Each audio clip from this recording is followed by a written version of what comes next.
오늘은 바닷속 최고의 인기 식당인 집게리아가 이전에 우리가 알고 있던 식당과는 많이 달라졌던 순간들을 찾아서 정리해 보았습니다. 그런데 사실 집게리아의 변화를 세밀하게 따져본다면 정말 많은데요. 특별한 날에 행사가 열리는 장소로 사용이 되거나 토크쇼 및 연극이 진행되기도 했었으며 막장스러운 드라이브스루 시스템, 누구나 사용할 수 있는 게시판 추가를 더불어 고소공포증으로 높은 곳에서 내려가지 못하는 스폰지밥 때문에 차려졌던 집게리아 지붕식당, 그리고 집게리아가 직원들의 집이 되었던 순간 들도 있었습니다. 제가 말한 것들 이외에도 집게리아의 크고 작은 변화들이 무척이나 많았지만 오늘은 이러한 변화를 한꺼번에 정리한 영상은 아니며 제 나름대로의 기준으로 집게리아가 변했던 순간들을 모아보았습니다. 그럼 바로 시작할게요.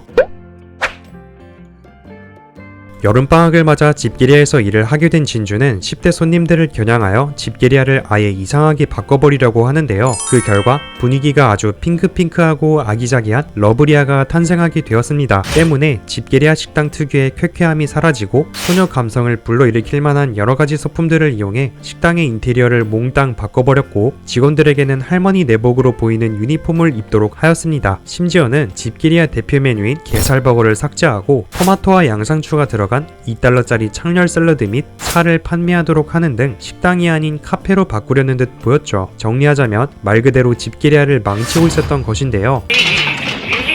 주인 아저씨가 결국 집게리아를 팔았군요. 정말 안 됐어. 그러나 다행히도 진주와 집게사장 둘 다 러브리아 때문에 고민을 하고 있던 상황이어서 스폰지밥이 진주를 해고시켰다는 것으로 이 갈등을 마무리 지을 수 있었습니다. 이번에는 집게리아가 품격 있는 고급 식당이 되었던 순간을 알아볼까요? 징징이는 오징이에게 무시당하지 않으려고 그만 자신이 최고급 레스토랑의 주인이라는 거짓말을 쳤었는데요. 이 작전을 위해 집게사장과 스폰지밥 그리고 뚱이의 협조를 받았고 결국 징징이는 성공한 사업가로 둔갑할 수 있었습니다. 자세히 얘기하자면 스폰지밥의 하드캐리 덕분에 가능한 일이었고 마지막에 징징이의 거짓말이 들통나 엄청난 망신을 당했을 때도 스폰지밥의 영향이 아주 컸었죠. 다음으로 시즌5 가게가 바뀌었어요입니다. 스폰지밥과 뚱이가 플랑크톤 식당을 집게리아로 바꿔버리면서 징징이도 집게리아 내부를 아주 고급스럽게 꾸몄었는데요. 분수와 금속 장식품 등 모두 플랑크톤 식당에 있던 것들을 부품 삼아 징징이가 만든 것이며 이를 집게리아의 인테리어 소품으로 이용했습니다. 컴퓨터도 배치해놓았는데 이는 캐런이라고 말했었죠. 고급 인테리어가 주는 분위기를 맞추려 했는지 심지어 게살버거 가격도 무려 $25로 대폭 올려버립니다.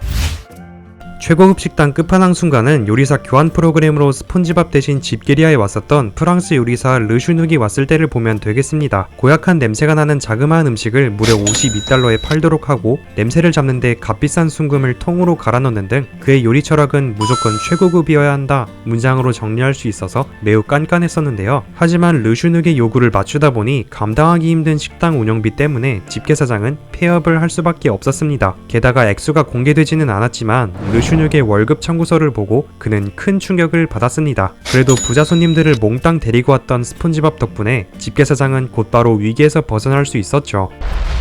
기업가 하워드 블랜디에게 집게리아를 판매한 이후 집게리아 식당은 패밀리 레스토랑 같은 화목한 분위기의 식당인 집게리아네로 변했고 따라서 직원들의 근무 환경도 많이 바뀌었습니다. 징계위원한테 끌려가서 혼나고 싶은 겁니까? 그런 거예요? 그런데 정성과 사랑이 들어간 게살버거가 아닌 이상한 재료를 넣은 화학 합성 버거가 판매되고 있었던 끔찍한 상황이었는데요. 집게사장은 이 쓰레기 버거의 실체를 손님들에게 폭로했고 집게리아 내에서 아주 깽판을 쳐놓아 결국엔 집게리아 식당을 다시 되찾을 수 있었죠. 음식 박람회에 갔을 때 묵었던 호텔이 마음에 든 집게는 집게리아를 호텔로 바꾼 적도 있었는데요. 그러나 꼭대기층에 너무 많은 무게가 가해진 탓에 결국 호텔은 몽땅 박살났고 뚱이를 비롯한 집게리아 직원들은 큰 부상을 입었습니다. 전문 비평가로부터 스폰지밥이 높은 평가를 받게 되니 집게사장은 집게리아의 모든 것을 스폰지밥 컨셉으로 밀고 나가기 시작했는데요. 가게 이름도 스폰지리아로 바꾸고 스폰지밥 냅킨, 스폰지밥 소스, 스폰지밥 미니 열차 등 스폰지밥을 모델로 한 각종 상품들을 들여오게 됩니다. 심지어 스폰지밥 패티도 있었는데 이는 말 그대로 완전히 썩어버린 패티여서 나중에 손님들에게 식중독을 유발시킨 원인이 되었죠. 결국 이 사건으로 집게는 소송을 당해 재판까지 받는데 조금 어이가 없었지만 때마침 스폰지밥 광팬이었던 판사에게 스폰지밥 미니 열차를 태워주는 조건으로 집게사장은 완전히 무죄를 받은 듯 보였습니다. 이 밖에도 식당의 역할을 하면서 비키니시티 시민들의 명예를 훼손하는 거짓 기사를 잔뜩 생산했던 집게신문사, 할아버지를 실망시키고 싶지 않았던 집게사장을 위해 스폰지밥은 집게리아를 해적선으로 만들자고 제안했고, 그로 인해서 잠시 제작되었던 허술하고 조잡한 집게리아 해적선도 빼놓으면 안 되겠습니다. 그리고 스폰지밥의 아이디어인 집게리아 핫도그가 손님들로부터 뜨거운 인기를 얻으니 집게사장은 게살버거를 메뉴판에서 아예 지워버린 것은 물론 간판까지 집게리아 핫도그로 교체해버렸죠. 그러나 스폰지밥이 징징이의 말을 듣고 집게리아 핫도그 폭발 사건을 억지로 꾸며내어 핫도그 식당은 본래 집게리아 식당으로 돌아오게 됩니다.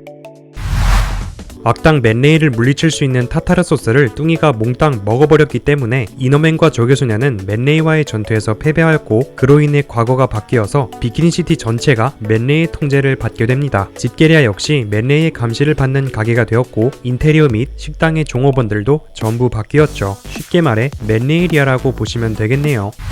이곳은 여러분의 통치자 맨레이가 출입을 허가한 지역이다. 샌드위치를 사서 먹을 땐 반드시 맨레이 화폐를 사용해야 한다. 시즌4에서 집게리아 호텔이 세워졌던 것처럼 시즌9 굿바이 게살버거 에피소드를 보면 집게리아는 박물관으로 이용이 되고, 그 뒤에는 거대한 게살버거 공장이 지어지기도 했었습니다. 손님들이 집게리아에 찾아와 음식을 주문하고 식사를 하는 공간이 더 이상 아니게 된 셈인데요. 따라서 스폰지밥은 주방장 역할보다는 기념품 가게에서 손님들에게 물건을 판매하고 박물관을 구경시켜주는 새로운 업무를 맡게 되었죠. 충격적이게도 이 버거는 모래로 이루어진 괴상한 버거로서 버거를 섭취한 소비자들에게 엉덩이가 커지는 부작용을 야기하는 음식이었는데요. 결국 스폰지밥은 뚱이에게 이 사실을 알렸고, 덕분에 모래 게살버거의 실체가 낱낱이 공개되고 맙니다. 그나저나 집게리아 박물관에서 냉동 게살버거를 데워 먹을 수 있게 마련된 뚱이 전자레인지가 되게 탐나네요. 집게사장이 휴가를 떠나 있는 동안 식당의 매니저 역할을 맡은 레리는 바닷속에서 엄청난 헬창으로 유명한데요. 그는 기름이 많은 게살버거를 판매하는 대신 샐러드와 근성장에 도움을 주는 단백질 쉐이크를 주 메뉴로 정했고, 집게리아 간판을 헬스리아로 바꿔버립니다. 손님이 주문한 음식을 전달할 때도 무거운 원판에 담아서 주거나 손님들에게 강도 높은 운동을 억지로 하도록 만들었습니다. 여기가 헬스장인지 레스토랑인지 헷갈릴 정도로 말이죠. 하지만 게살버거를 원하는 손님들을 위해 스폰지밥은 그들과 힘을 합쳐 헬창 군단을 무찔렀고 집게리아를 무사히 되찾았습니다.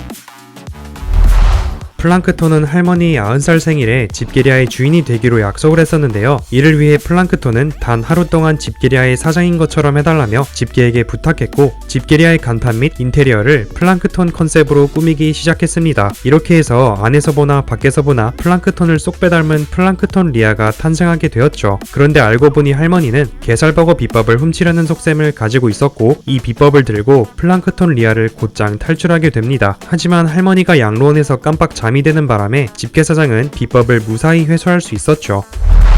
집게사장과 플랑크톤의 DNA가 합쳐져서 탄생한 플랑집게. 이 플랑집게 녀석이 상대방의 기분을 녹여버리는 악수 스킬을 이용해 집게리아를 장악했는데요. 그는 동시에 플랑크톤 식당까지 빼앗아서 집게리아와 플랑크톤 식당이 합쳐진 플랑집게 식당을 세우게 됩니다.